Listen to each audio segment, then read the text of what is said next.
The tanks have left the streets of Moscow. Gorbachev is returning, a day when the people prevailed and the hardliners lost. It's a good day. It's a very good day. This is NBC Nightly News with Tom Brokaw. Tonight, the Soviet coup. Now from NBC News headquarters in New York, Tom Brokaw. Good evening. Wednesday, August 21st, 1991.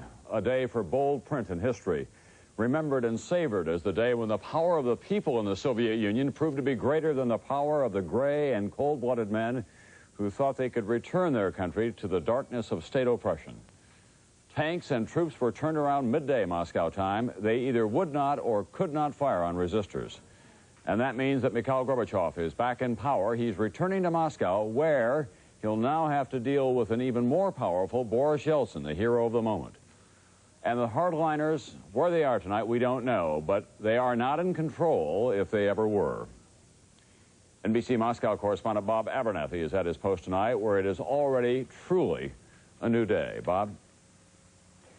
Tom, Gorbachev will find in Moscow a whole new political landscape. The hardline right has been defeated. The road is open wide to democratic reform, but it may be Boris Yeltsin, not Gorbachev, who is now the stronger leader.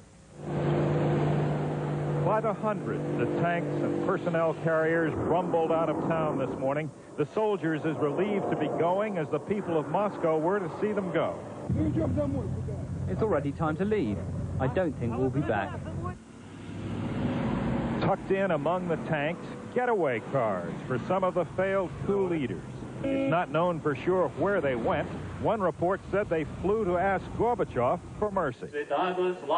Outside the Russian parliament, the headquarters of the resistance, priests blessed the people who, guarding their parliament, had risked their lives for svoboda, freedom.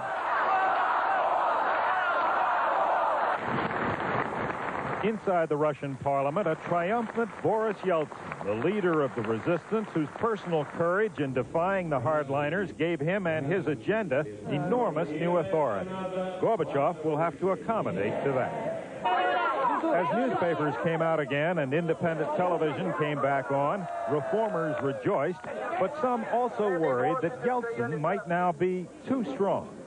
I think that we can have something like cult of personality as far as Yeltsin is concerned, and I think that he would try to use the momentum of his victory to gain more political and economic power for himself and for all the other republics.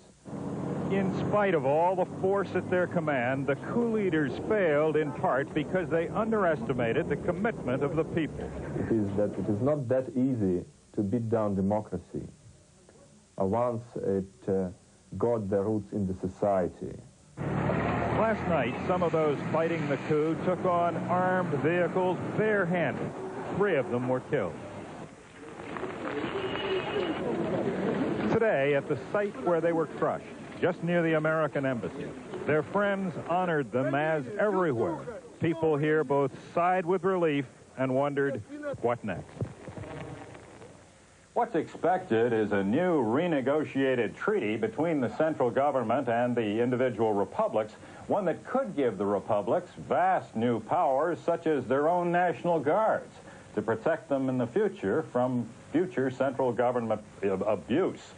It's also likely that the coup leaders, wherever they are, will be found, tried, and punished. Perhaps the trials will be public. Criminal investigations were ordered today. Tom? Thank you, Bob Abernathy, at his post in Moscow tonight. It may be some time before we know exactly how this coup started or why it failed so swiftly and completely. NBC's Fred Francis is at the Pentagon now, where he has been talking with American military intelligence analysts who have many theories, it turns out, but no hard answers. Fred? Tom, the intelligence agencies are puzzled. There are too many mysteries. From the beginning, it never really was the little coup that could. The plotters did everything wrong. First, they never shut down radio and television, and they never switched off the telephones. Second, they failed to arrest Boris Yeltsin, who rallied the Russian people and, with his telephone calls, rallied world leaders. Finally, they apparently were not ruthless enough in the early hours to use these special troops to take control of key buildings and kill resistors. The less obvious facts are now being analyzed by U.S. intelligence. Why was the change of government announcement made before troops moved into place? Why were only a half a dozen divisions alerted from an armed force of 4.5 million men?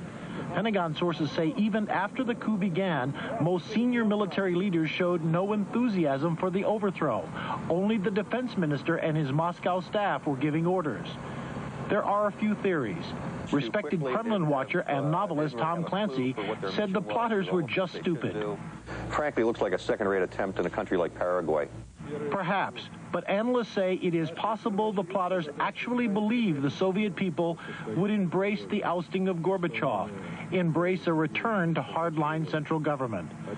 Another possibility, a wild one, was given life by former Foreign Minister Edward Shevardnadze, who said, "I hope Gorbachev is the victim in this and not the instigator." Did Gorbachev want to smoke out those in the military he could not trust? One U.S. official said it's an interesting theory. The president didn't think so. To suggest that this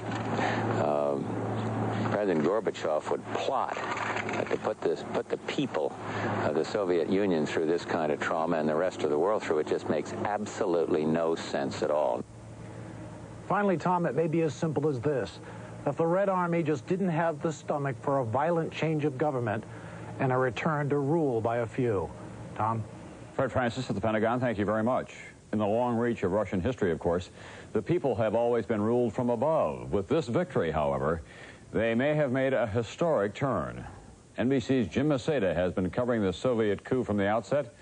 Tonight, he shares with us the elation of the people who won. Jim?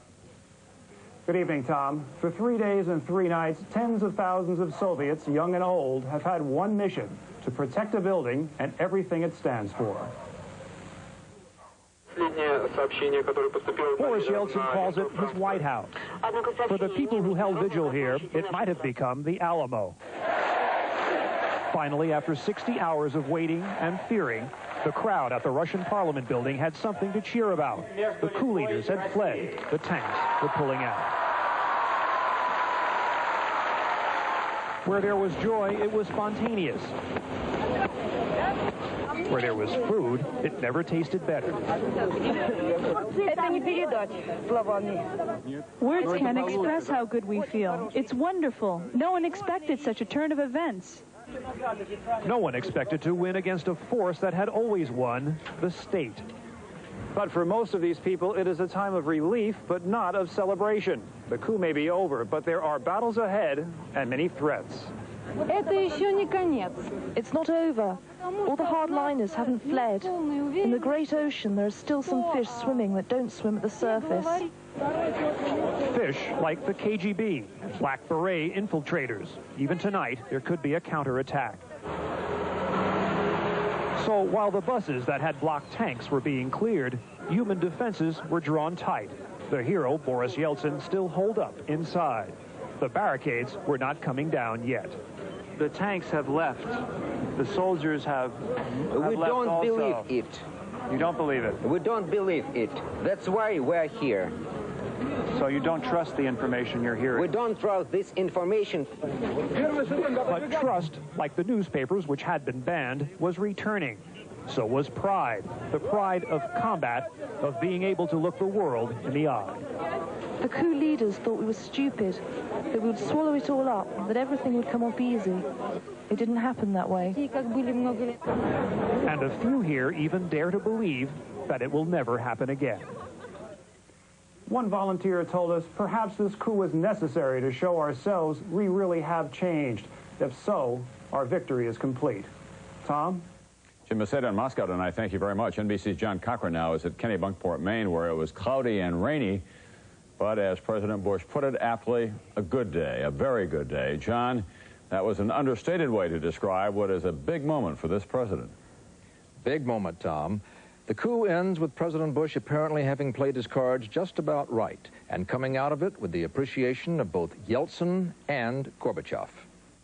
After speaking with Yeltsin, Bush, with his wife listening beside him, talked for 20 sometimes emotional minutes with Gorbachev. Later, the president said the coup plotters failed because they bit off more than they could chew. You can't put freedom and democracy back into a box and keep it contained.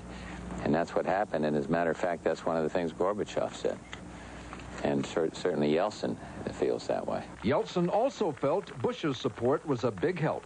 He was profuse in his gratitude for that. And others, not just the United States, but we are the United States of America, and thus with a disproportionately loud voice in matters of this nature. Bush even got high marks from past critics of his Soviet policy, like Senator Bill Bradley. I think it was very important that he state clearly there would be no normal relations with the coup leaders.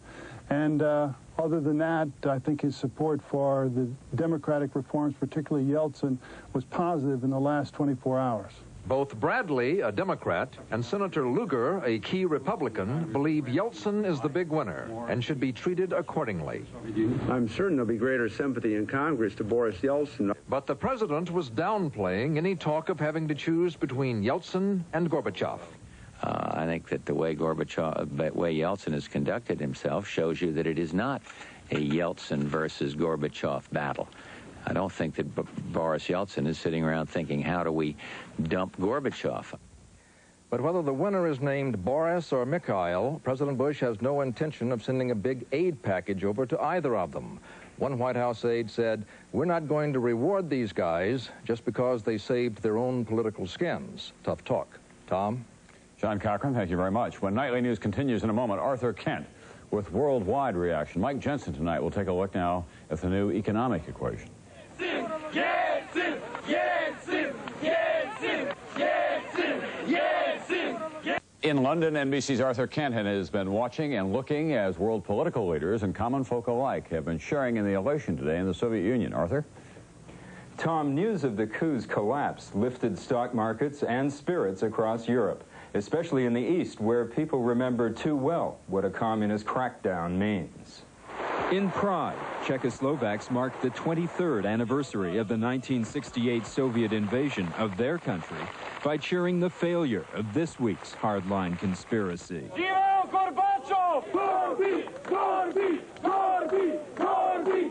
And in Belgrade, Yugoslavs, despite their own internal problems, rallied in support of Mikhail Gorbachev and his beleaguered reform program. Still, a symbol of hope for many East Europeans.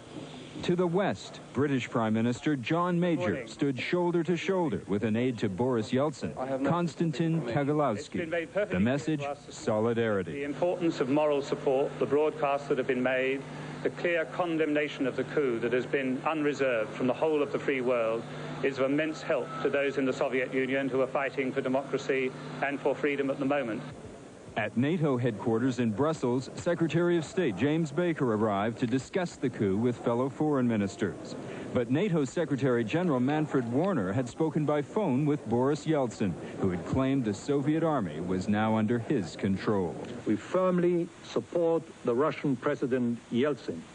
If that was encouraging news, so too was the reaction of Israeli President Yitzhak Shamir, speaking in Jerusalem today. If the latest news from the Soviet Union means the return of order and stability, we welcome it with all our hearts. Other Israelis, like the Lidskys, newcomers from the Soviet Union, can't quite believe this new political twist in their former homeland. I feel very proud for them. I think they really showed that what they want is democracy.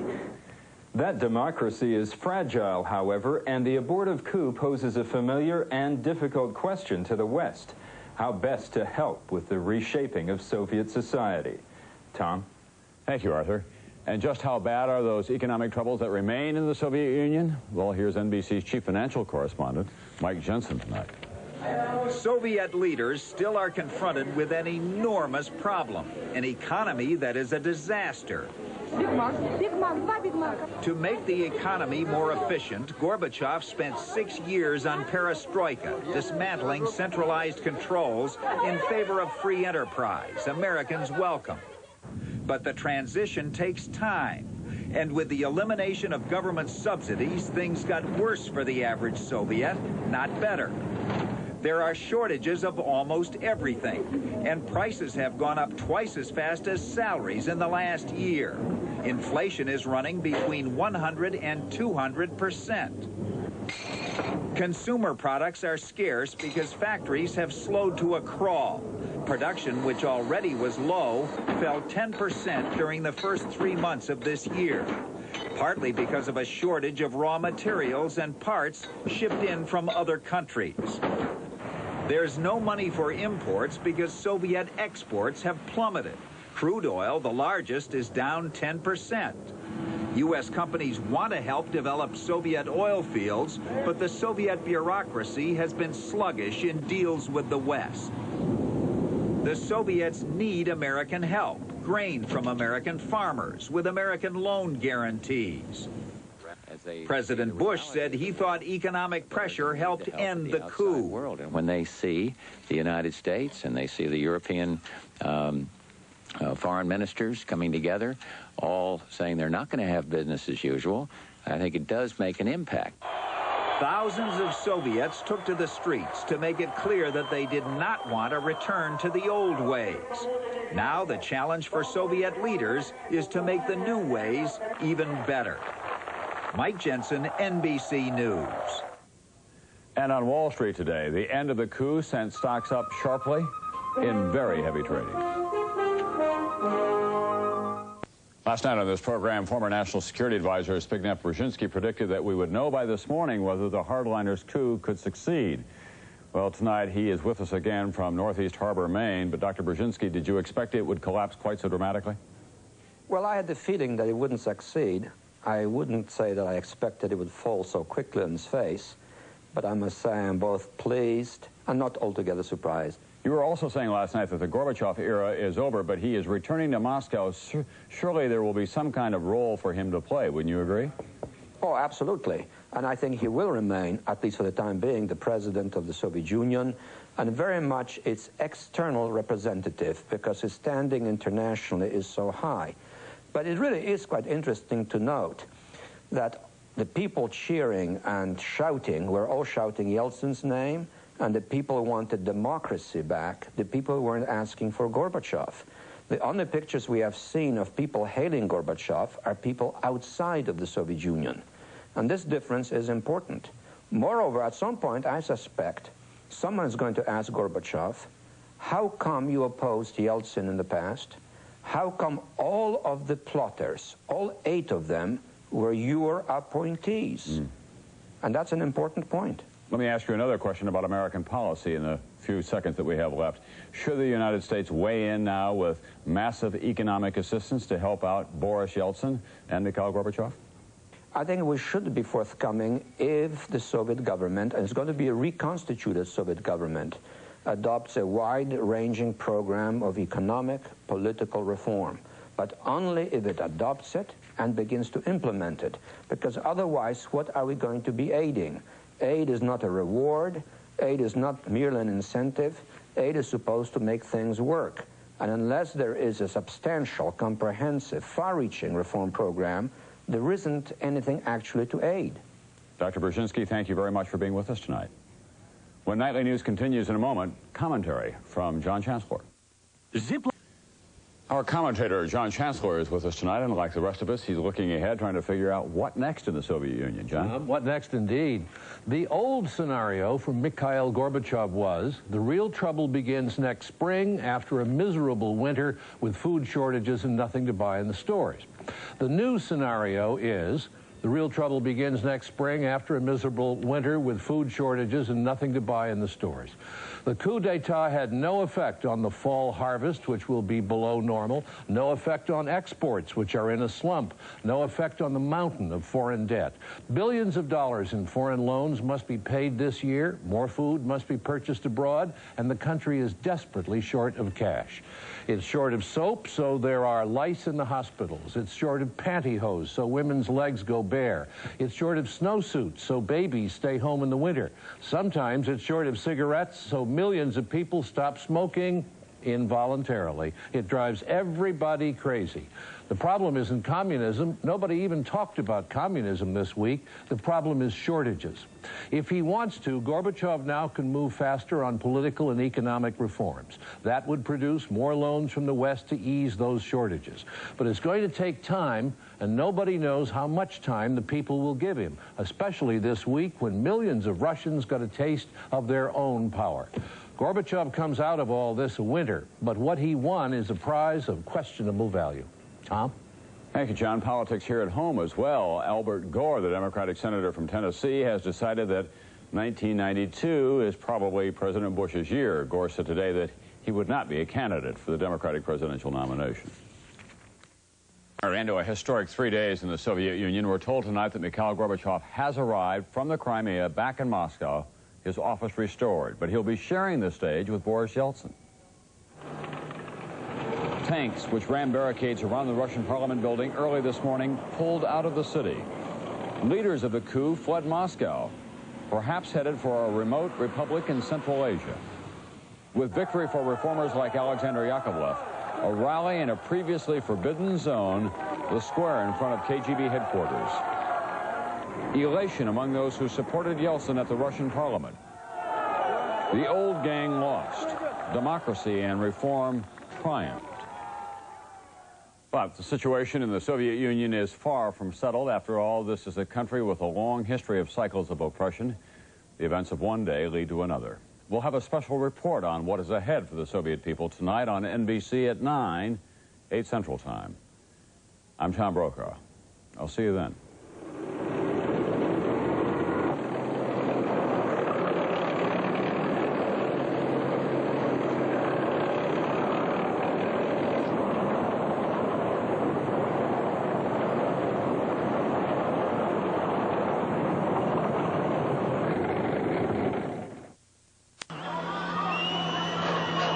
The founder of the Soviet secret police, his statue comes down as the people celebrate their victory. Mikhail Gorbachev returns to Moscow, tired and angry, but still defending a place for the Communist Party. This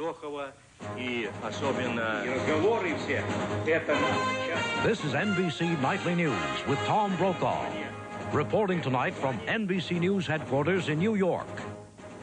Good evening. Mikhail Gorbachev is back in the Kremlin tonight, still alive, still in office, but his power and his future seem to be significantly diminished. As he begins the process of working that out with Boris Yeltsin and the others who saved him, the people now have reclaimed the streets of their country. We'll begin tonight with NBC's Jim Maceda in Moscow. First, defenses came down. The last tanks loyal to Boris Yeltsin abandoned positions they'd held for 4 days. For those they had protected, the first sign the coup had really failed. The barricades came down. Mikhail Gorbachev had returned, but the people around the Russian parliament building were more interested in seeing their real hero, Yeltsin. Already something was stirring. The coup leaders, the KGB, those were the dark forces in our country. Now we've beat them. A dragon had been slain, an age-old burden lifted. Now we'll be able to breathe freely, walk freely, live freely. This is the real revolution, the revolution of 1991. And like all revolutions, it found release in the streets. Crowds kicked in doors of KGB offices, sealed off Communist Party cells. The flag of the new revolution, the tricolor of Tsarist Russia. The crowd moved through Red Square, mocking one symbol, Lenin's tomb, then another square and another symbol, Lubyanka, the headquarters and prison of the KGB. One official suggested this day be declared Russian Independence Day, but no one needed an excuse to celebrate. We are very happy to be Russian. Today we are Russian, that's all. And it wasn't Gorbachev in these Russians' hearts. If there weren't Yeltsin, we wouldn't have a leader we'd listen to. As the noose went around the neck of Felix Dzerzhinsky, founder of the KGB, officers inside could only watch in disbelief. Outside, people were beginning to believe in a new emotion, joy. I think this day give us a new future. As cranes were brought in to topple the statue of oppression, some reflected on what the new revolution would bring. A new life, to feel freedom. For others, the joy of the moment was enough. Jim Maceda, NBC News, Moscow. Many were surprised that Gorbachev didn't go first to the Russian parliament to publicly and personally thank Boris Yeltsin for holding the line against the coup and saving Gorbachev. NBC's Bob Abernathy tonight takes us through Gorbachev's first day back on the job and the many challenges ahead for him now. Bob? Tom, angry, shaken, and bitter, Mikhail Gorbachev tried to pick up his presidency today after 72 hours as the prisoner of men he thought he could trust. Early this morning, looking deeply tired, Gorbachev arrived back in Moscow with his family. Their ordeal had caused Raisa Gorbachev to have a bad spell yesterday, Gorbachev said, but he hoped it was temporary. Gorbachev thanked all those who'd saved democracy here and his life. I recognize the role played by the Russian people and by their president, Boris Yeltsin. Yeltsin, the hero of the resistance, drew a standing ovation at the Russian parliament and, to applause with every name, announced the fates of the coup leaders. Acting President Yanayev, arrested. Defense Minister Yazov, arrested. KGB Chief Khrushchev, arrested. Prime Minister Pavlov, hospitalized and under guard. Interior Minister Pugo, a reported suicide. Others arrested or soon to be. Later, Yeltsin thanked the people who had defended him and Russia's parliament. Russia, he said, had saved the Union. Gorbachev also got a standing ovation today at a news conference where he described how his own chief of staff had led his captors to him. I said you are adventurers. You will ruin yourselves, goddamn you. You will ruin the country too. Gorbachev did not give details, but he charged his captors had tried to break him psychologically. Gorbachev was asked many times why he had appointed the kind of men who would attempt a coup. I trusted them, he said, especially Defense Minister Yazov and former KGB Chief Khrushchev. He acknowledged his mistake. This is a severe test for me to be so disappointed. It's ironic that Gorbachev, the victim, should be weakened by the coup, but that seems to be the fact. Tomorrow, Gorbachev sits down with the strengthened Yeltsin and the leaders of other republics to talk about how to clean house and share power. Tom? Thank you, Bob. During that meeting with Gorbachev, Yeltsin and the other leaders of the most powerful republics will not be in a mood to compromise. And a key to that meeting will be the Baltics, with their long history of differences with Moscow. Today, Estonia officially outlawed the Communist Party. NBC's Dennis Murphy managed to get to Tallinn. The Estonian parliament went on the hunt today.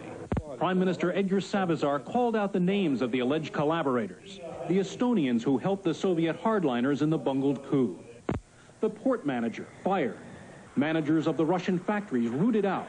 Some police names, some radio broadcasters, now facing prosecution and dismissal. It's obvious who is who. And it's also important for us here in Estonia because some part of our political forces have played very dirty games until now. It almost went unnoticed that Estonia had declared its independence from the Soviet Union in the dark hours when Soviet soldiers seized the republic's TV broadcast tower. A bloody confrontation was diffused by the Prime Minister. After 10 minutes of negotiations with the soldiers, they left, retreating to their barracks. Today, the Estonian government demanded that the Soviets recall certain commanders and limit the role of their military here. In neighboring Latvia, Soviet soldiers killed the director of the TV station there.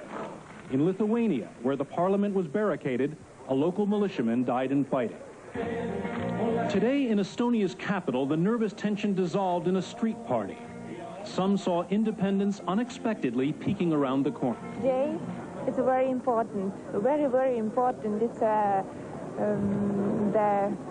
first free day of our life. Now all three Baltic states, Estonia, Latvia, Lithuania, have declared their independence from the Soviet Union.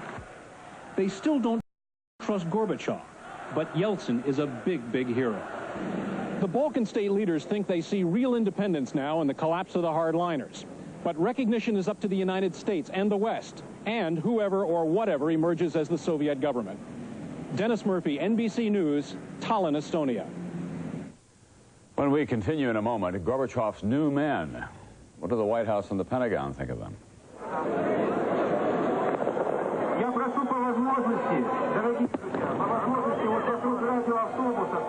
Gorbachev now back in the Kremlin. U.S. officials are taking a hard look at the man that he has appointed as his new defense minister, General Mikhail Moiseev. NBC White House correspondent John Cochran tonight. Tom, the Kennebunkport White House gave a restrained welcome back to Gorbachev. The president himself said all the right things in public, but his aides, who have the advantage of anonymity, were downright critical of Gorbachev. And I'm told that is how Bush himself really feels. The president's aides may have been playing the bad cop, but Bush was the good cop, refusing, for example, to criticize Gorbachev for choosing a suspected hardliner as his new defense minister. That doesn't exactly come under the heading of our business. I would be a little resentful if somebody told me who I ought to have in my cabinet from Moscow. And Bush refused to buy the idea that Gorbachev looks weaker because others had to save him, like Boris Yeltsin. Now, if you ask me, has Boris Yeltsin's stature been enhanced, the answer is clearly yes. But this jumping on Gorbachev, who was taken and held under house arrest with his wife and grandchild, I'm simply not going to be a part of that. Bush joined the Japanese and West Europeans in lifting the temporary suspension of economic aid to Moscow. But Bush does have an agenda he wants Gorbachev to follow. Move much faster toward a free market economy, reduce military spending, cut off help to Castro's Cuba, and, most important, agree to independence for the Baltic states. Perhaps recent events will speed the day when you have an agreed path set out for independence of these states. In my view, that would do more to enhance goodwill in the United States than almost any other single thing that could be done. So Bush is sending a message, politely but firmly. The hardliners are in disarray, and you, Mikhail Gorbachev, no longer have any excuse for moving so slowly toward reform. It is time, Bush thinks, for the real Gorbachev to stand up. Tom? Thank you, John. General Moiseev is attracting more attention in other quarters as well. A White House official says he wouldn't want Moiseev behind him in a dark hallway. At the Pentagon, however, officials say this is a man they can do business with. NBC's Fred Francis. Tom, the sharp criticism of Gorbachev's new defense chief is a cheap shot, according to one Pentagon official who described General Moiseev as a near-perfect pick. The slap at Moiseev by a senior administration official was repeated by Soviet specialists who questioned his loyalty for the job. He decided to support Gorbachev only when the coup began to collapse and communications between Gorbachev and Moscow were restored. But those accusations belie everything the Pentagon and the chairman of the Joint Chiefs have learned about the 52-year-old Soviet soldier. Knowledge of Moiseev is extensive and current. General and Mrs. Colin Powell were the guest of the Moiseevs last month. One official said they may not be kissing cousins, but the two generals have become friends. While together, the two spoke of the discontent in the Soviet Union, both in the streets and in the ranks. Moiseev supports reforms, but is not the loudest cheerleader. Powell spoke warmly of Moiseev and confidently of their relationship, saying to senior Soviet officers, quote, "General Moiseev and I are now standing side by side looking toward this new vision of the future. I invite you all to stand beside us." During the coup, Moiseev was standing with 99% of all Soviet officers on the sidelines. One senior defense official theorized that Moiseev's selection as the new defense minister was so swift today that he either warned Gorbachev of the coup or was warned by Gorbachev to take a few days off. Another analyst said Moiseev is well respected by the leadership of the Soviet Union's 4.5 million soldiers, and his appointment is political reward to them for staying out of the coup. A coup that we know now was doomed from the start. General Moiseev was out of it, and it was something like Secretary of Defense Dick Cheney trying to take over this country without General Colin Powell by his side. No chance, Tom. Thank you, Fred Francis at the Pentagon tonight. To prevent another military coup attempt, by the way, Boris Yeltsin and his counterpart in the Ukraine said today that they would form their own national guards for security.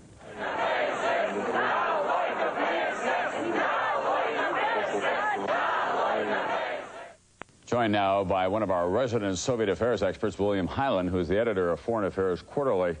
Mr. Hyland, do you think that the Soviet Confederation will come very swiftly and the Soviet Union is now gone? I think it's nearly gone, Tom. I think the rebuilding process that now has to begin is going to be extensive. They've got to rebuild a central government. There's really no 25 ministers supported the coup, silently at least. They've got to rebuild relations with between Russia and the central government and the other republics. They've got to take some action on the economy. So I think the old way of doing business is simply gone. In their meeting tomorrow, will Boris Yeltsin be dictating to Mikhail Gorbachev, in your judgment? Well, I think that may be a little strong, but that's what it amounts to, because he has all the high cards. He is the victor in this struggle. Gorbachev looked poignant, I thought, in his remarks and his attempt to explain himself and to try and understand what had happened. And I think Yeltsin is the man of the hour. What about the Baltics? Any chance the United States will recognize them in the next 6 months or so? I think the Baltics are on their way to complete independence. Indeed, I think by Christmas the Baltics will be independent of whatever that country is called, the Soviet Union, the USSR. And the United States will probably have a rather substantial bill on its hands to help them out. Were you surprised today when Mikhail Gorbachev refused to reject the Communist Party as an ongoing enterprise in the Soviet Union? Not really, because I think that's the one thing that's been difficult to understand about Gorbachev. He is a true believer in the Communist Party and its system. He's been trying to reform it, but even now he doesn't seem to understand that it was that system that tried to overthrow him, indeed may have threatened his life. William Hyland, editor of Foreign Affairs Quarterly, who has been with us on so many of these occasions and probably will be again. We'll be back with the story of Jim Baker asking for a new sentence in a moment.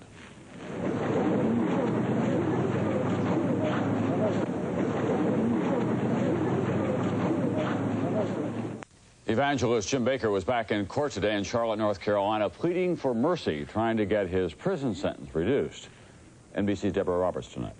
A thinner Jim Baker emerged from the prison van, but his diehard supporters haven't changed. Oh, bless his heart. Look at his little shoes. Former PTL members say an appeals court answered their prayers when it ruled Baker's 45-year sentence may have been unfair. We're taking this place for God and for the victory of Jim Baker. Tammy Faye Baker arrived to cheer, but some in the crowd still want her husband to serve the full sentence. By that time, he'll be old enough to understand right from wrong. It's a rare sentiment in Charlotte. Many left hurt by Baker's scheme think he's suffered enough. Even Sam Johnson, a former PTL minister who nearly lost it all, forgives Baker. But it's not easy. Jim Baker has left this ministry and he's left this church, but the stigma, the feelings, all of that is there. Feelings of forgiveness run warmer in the New Covenant Church where Baker's parents attend. Here, they remember only one Jim Baker. You need to call in and make your reservation right now. They still praise the dazzling TV minister who, with wife Tammy, collected $160 million from prayer partners to build Heritage USA, a lavish Christian resort. In the midst of Baker's legal troubles, a group of businessmen bought Heritage USA, the multi-million-dollar theme park once Baker's crown jewel. It's scheduled to be reopened next year. Kathy Sims paid into the failed resort, but still won't believe Baker stole her money. I still don't believe that he really did anything wrong, except that it got out of control. You know, it was just growing too quickly. A new judge may decide Baker's sentence tomorrow and could release him from prison.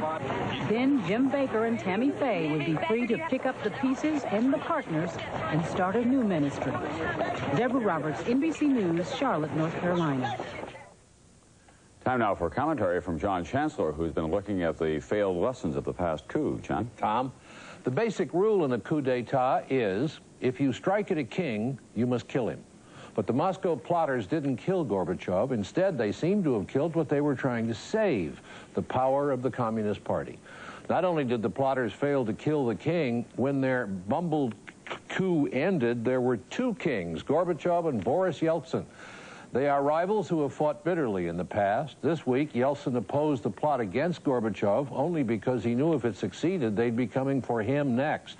Yet his opposition to the coup may actually have saved Gorbachev's life. Gorbachev thanked Yeltsin today, but it was a kind of tight-lipped kind of thank you.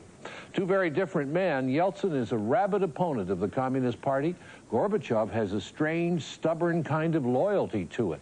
He said today he thinks the party should be given what he called a kiss of life and reformed. Yeltsin wants quick and radical political reform. Gorbachev has gone much more slowly. Gorbachev's escape hasn't done much to increase his popularity ratings, which are dismal. A crowd in Red Square today called on him to resign. Earlier, that same crowd had cheered Yeltsin. In the final analysis, this week's drama may have hurt Gorbachev politically. After all, the coup was organized by men he appointed. Yeltsin, of course, has been greatly strengthened by it. You wonder about these two strong, ambitious, clever men. Is Moscow big enough for both of them? Tom? Thank you, John. On Wall Street today, it was business as usual. Some profit-taking wiped out early morning gains. Stocks today were up in active trading.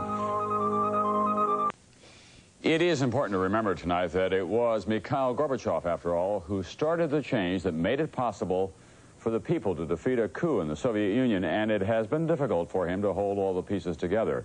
But now, has his string run out? When Gorbachev returned from Moscow late last night, we wondered, had the coup changed him? Not much, it turns out. Answering a reporter's question, he was Gorbachev long and defiant. Today, he discovered that Soviet journalists have changed. Earlier, I would have been perhaps afraid to ask such questions. But now, the situation is such that I no longer am afraid of anything. Gorbachev did keep up on the news during his house arrest. BBC broadcasts, which was the best, Liberty, and then also the Voice of America. But he thinks a free press can be troublesome. Very often we see not a real analysis, but unnecessary rudeness. Gorbachev is a family man. He worried they would all be killed during their house arrest. It was very difficult, both for Raisa Maximovna, she didn't feel well. Over the past 5 years, we have become accustomed to the personal, energetic, and charismatic style of Mikhail Gorbachev.